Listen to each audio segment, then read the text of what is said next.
Howdy folks, I recently had the opportunity to take a little field trip with Ray Novak. He and I headed down to MFJ Enterprises in Starkville, Mississippi. And if you didn't know, there's more to MFJ than just MFJ. They have Ameritron, Cushcraft, High Gain, Mirage, Vectronics, and obviously MFJ Enterprises. So check out some of the stuff that we got to see, and let's kick it off today on K5ATA, Ham Radio.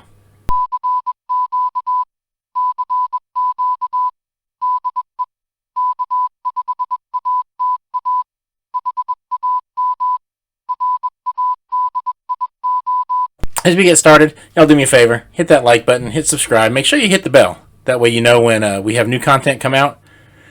Feel like supporting our school club? We call those folks the Padawans. There's some links down below that'll help you help us. And any bit that you can help, we surely do appreciate. So let's get started. Stitch and Y machine, you put the toroid in here, and then the wire just clips on here, and you step down on a foot pedal to bring it up and down. And then a certain amount of turns, as you can see, all the different turns on there. Some of the bigger ones. These are going in the automatic tuners. I don't suppose there's any way we can get somebody to demo how that machine I works. could Is there somebody that get Veronica back here real quick? Let me video. He does a lot of video reviews for we little people in the world have to do these things by hand, so. Going, hey man, this is how it is. Man. You know what I mean? So it just comes up and you wrap it around that and it just pulls it back down. Mm-hmm.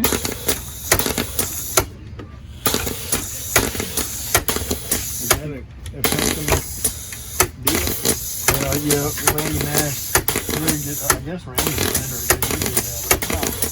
Yeah, we bought the machine, but then we had to adapt it for what Toronto. So how many turns did you just throw on the thing? 30. 30 turns. Uh-huh. That was fast. That would take me a day and a half. Other Jared stuff, he added the coax to the box tuner, the loop tuner. So now you can run a coax loop also. And then more of the 969 chassis, 989 chassis. Live behind stuff in PC boards for all of this. And then Andy is building roller inductors and capacitors for these big manual tuners. So all of these big capacitors we build here. So you can see he's putting together a roller inductor over here. These are all the capacitors she's built. You got some help now though too, don't you? Mm-hmm. Little bit of help. Mm-hmm. So all these pieces are made by our metal shop. Oh, she's over there. Oh, okay. And when it's running, it'd be flowing over the top. And we can send the PC boards up this way, and then a magnetic sensor turns on the flow. It goes across a preheating element, and then it gets soldered at that point. So you can see there's a lot of cleanup that has to happen. All this sludge every day, clean up. And then we take that and bury it in the backyard. I'm just kidding. Re-solder. And it melts. It's like, and there's oil in there, obviously, that sends the solder to the top. And then it just, this is an old stitch and Y machine from High Gain, Cornell Dubler days, back in 1940s. And all it does is make those little trap dipoles for us. A lot of these machines next door at High Gain and Cushcraft. These are cool. You got all your connectors on both sides of your window. And then you put that in your window, shut it down, so you don't have to drill a hole through your house. That way my wife doesn't have to complain that I have a 2x4 with holes drilled in it. That's what feeds What my are you antennas feeding through right now? You running holes? Yeah. Oh. I actually have a 2x4 I cut and I just drill holes through it. Maybe I need to send you one of those too. Then you got the little antennas. And all the MFJ big antennas are built next door at High Gain Cushcraft, but we do the little 5/8 wave here. We'll turn in it. Yeah. Mm. How many of those guys you figure you build in a day? Yeah, I try to make as much as I can. Are you a student? No, sir. Okay, you're brand new guy. Yes, sir. They got you on the most technical product already, man.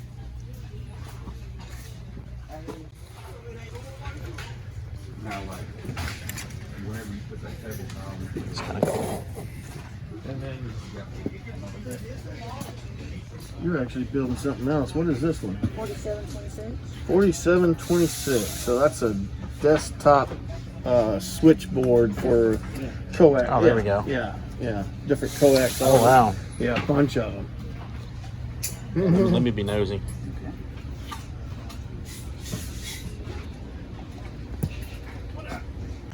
And then your smaller one is the 10 to 30 megahertz. And this is where we test those at. And it comes with a little control box that goes with it. So that's what your tuner basically is. It's there's nothing can go between the loop and the controller. And they're going to put them in the chassis and put it all together. There's one of the power supplies. One of them that's assembled. There's two different ones. Two different power supplies, the same route. All these are getting packed. Here's the devices that go in the unit. They're MRS 150s. So it'll be 8 of those in one unit. And we use these same PAs in the 606. They'll take the same exact PA. You just take one PA, get 600 watts out of it, two PAs, and 1200 watts out of it, 2 different times.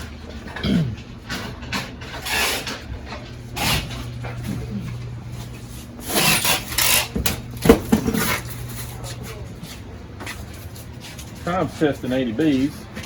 Oh, These are brand new ones. That's a single 3500 Z tube. Here, see these are, I'll move it over. Because I'm moving it anyhow. On the buggy, so everybody's got a cord coming out there. There you go. So basically, this is a single tube amplifier. So transformer coming in, which puts out your filament voltage, puts out your high voltage. So there's your power supply that gets it's 3200 volts after it's rectified.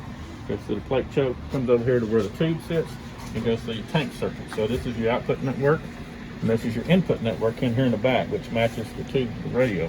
And you're switching both of them, see, with the switch. So every time you change bands, you change input network and you change output network.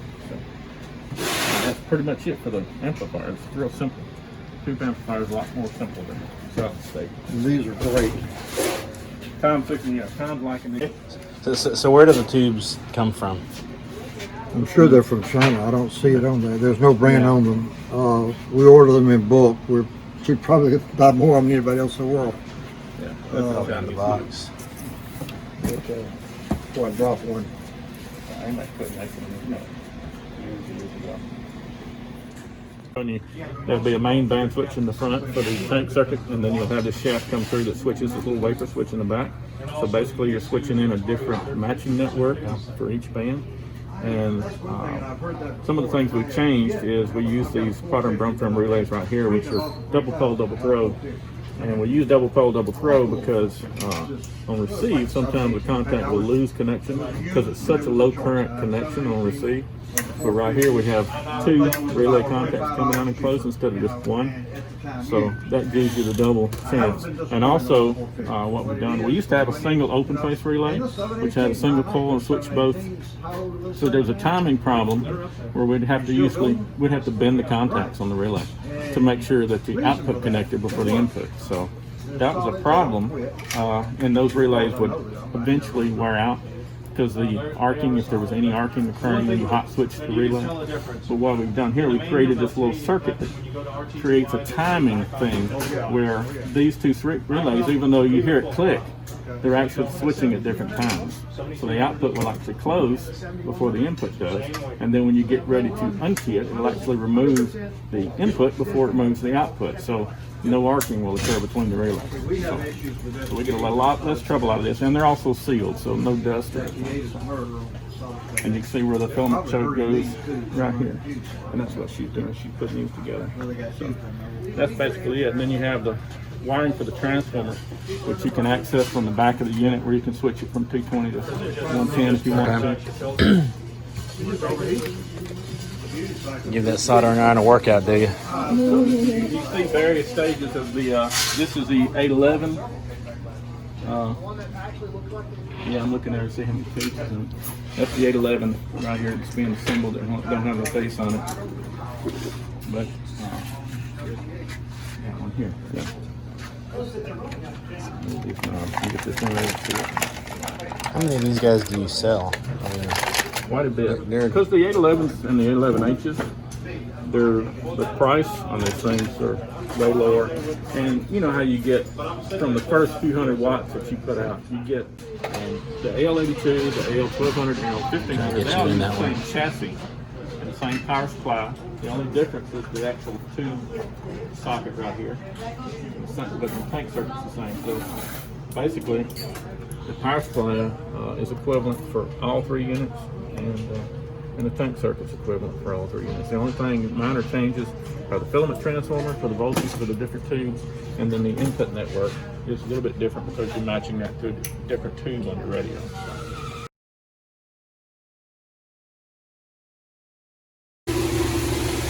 We're doing everything on this one.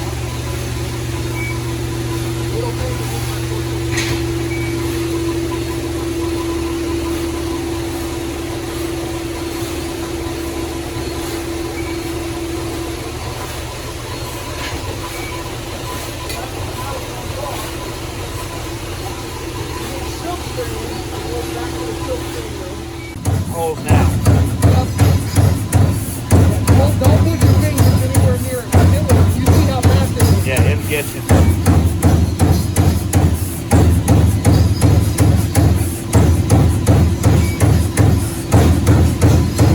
Well, they will do everything. All they have to do is set the heat down, grab it, move it, punch it, and then put it back. Mark. Some of them are using more than one model of antenna, so we have to know what they are and where they are. On this side, what we use to calibrate them, we actually put them each individually on frequency. We use a spectrum analyzer and a signal generator, so we know exactly what frequency every trap is on. Okay.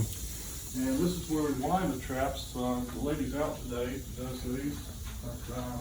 They're basically the same as Cushcraft. It's just got a core with a coil wound around it, and the outer sleeve is your capacitor. Now, this is the messy polonium stuff. It's all copper. Comes out of Italy. Got a lot of different sizes on that. Different cores. Everybody loves the connectors on them. I think I've got some. I think she had a model over here. Maybe not. Here they are. This is the crosses and the circles, and they have bobbins that wind around. We wind those, then we press them together to make the motors. And I've got finished motors down. There's those circles and crosses. Press those. Okay. And we wind the wire. We punch the bells in the back on the big presses. They go in there. Those are custom. So we know where they're supposed to be. They're all calibrated. So we put them in our test fixture. This is an old World War II era tester. It's basically functions like a grid depth meter. What you've got is an oscillator here, and there's no crystal. Remember the old crystal radios? Well, the trap is your crystal. It's an LC circuit, and it forms an oscillator. And so it's just a simple, I forget what kind of oscillator it is, but you hold up a counter and you read the output frequency, and we set each trap on frequency with this on the high gain side. It's a little different. It's old technology, but it still works. Still works. We have lookup tables for every trap, so we know where they're supposed to be set. Technology. We just use that winder to make that. Nothing much to it. That's old. We've got these different mechanisms. This one's ready to ship, looks like, as soon as I get the rest of it going. And some of those will have 8 or 10 different pieces to it. They're Yagis. There's some uncompleted there. Some of the different parts that go to it. And we'll keep models for everything so we know what they're supposed to look like. And down this way we make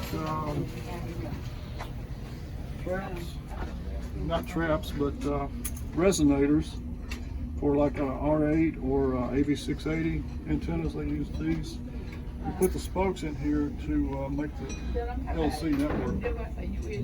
Those are quite popular, and we keep models for everyone. Obviously an AV640 there. We know what it's supposed to look like. We know all the hardware is supposed to go on it. So if we have a question, we just look it up. Just pick it up and look. You gotta do that. You just can't remember all this stuff. No. Take a hex beam. You know, all the other hex beams are only 2 elements. This is 3. Doesn't look like much, but you see a set of wires going across the middle. Those are your drivers. Then you have the back and the front, and that's going to do 20 through 10 meters, I think it is, if I remember right. And you said that's in the catalog, just not ready yet. It's just not in production. I don't know what the holdup is. It's always something, seems like. Yeah. But I saw him when he loaded that up, and it reminds me very, very much of a TH3.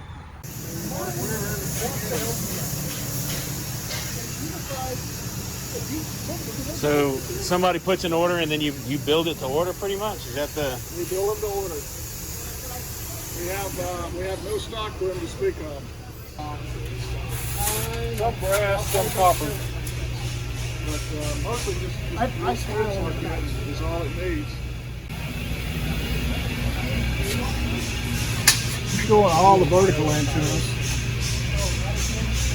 And we mount these to our tilt over bracket, which we also put a spec here so we can lay it down. Looks real nice. And that'll go through about 2 weeks worth. These things are so heavy we have to have a lift to get them up on the machine. We work with small wrenches here. Yep, just precision tools. There's a big hammer around here somewhere. And a little stuff, we have an old-fashioned bender. So you can see the kind of things he makes on the bender here.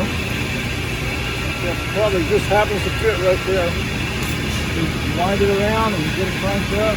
Starts out straight and might look like that.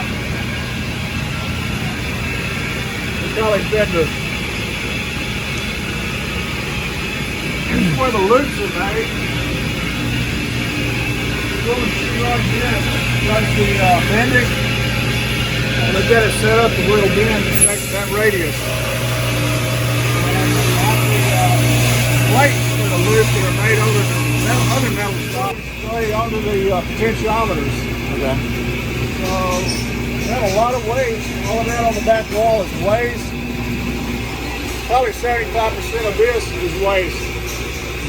So what we do is this is an acetylene torch. We heat up the metal and we pressure air, make a spray. Sprays it on the tips of those potentiometers so that the sorter will stick. I forgot what kind of metal it is. It's nickel something or other. It's not nickel chrome, it's nickel something. This machine makes sure that they're all lined up in a row so that they're not kicked over to the side, back and forth. So it just clamps in and it drills all of them at one time. Well, it comes down to the same place every time. Then we take if it's a satellite antenna, we rotate it, put it in the other half, and do the same thing. So we keep both sides set up and we just move from one to the other. One to the other and go. And it sure beats drilling them by hand. Yeah. You do it when you miss one by hand, you got to start over. It goes in the scrap box at that point. Goes in the scrap box, right. Use on the rotators. I don't see one right now, but it comes down. There's 4 of these taps. So we have to tap. We tap all 4 of the rotator holes at once. That way we know each one of them is perpendicular, so that when you put it on your tower, they are straight. Get on the tower with precision holes, and one of them's crooked, you just ruin the whole thing. Yep. Because you gotta be right. Alright folks, and that's that. That was a hectic, long day in Starkville. I got to see a bunch of stuff that I had no idea that's how things were made down there. And they still use a lot, as you saw, of good old-fashioned soldering and people putting stuff together. So, y'all, I appreciate you watching. Y'all take care, and we hope to see you on the air. 7-3.